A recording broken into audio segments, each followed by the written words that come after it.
Hey, Scott Grove here, and I got a little trick for you. If you're rebuilding a chair, or in this case a bench, and you've got a broken spindle where the mortise peg sort of, or the tendon, where the tendon peg broke off, normally you'd want to take the whole bench apart and sort of clean it out and re-glue it, but in this case I just don't have the time, or it's not in the budget, and it's only one spindle that's broken.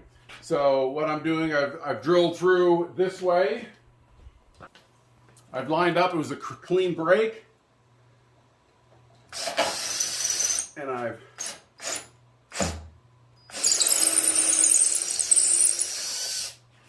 drilled out all the way through the front leg. Clean that out, and instead of using a dowel, because that's still wood and can break, I'm just using threaded rod. So with threaded rod, and another great product, I could use epoxy, but I want some gap filling properties in there. I could fill the epoxy, but Totalboat makes this Thixo for wood.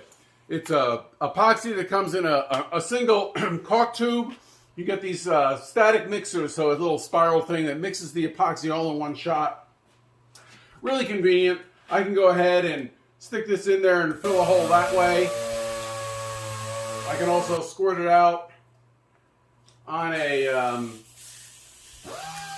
little board, and it pre-mixes it. But as you can see, it's thickened, and also it's thickened probably with wood flour, so kind of matches the color of the wood. Not that that'd be a problem. And in this case, I'm going to take my threaded rod, simply slather this all nice and good. It's a 1/4 inch threaded rod. And now I can slide this baby all the way in. Need another rod to push it in just below the surface.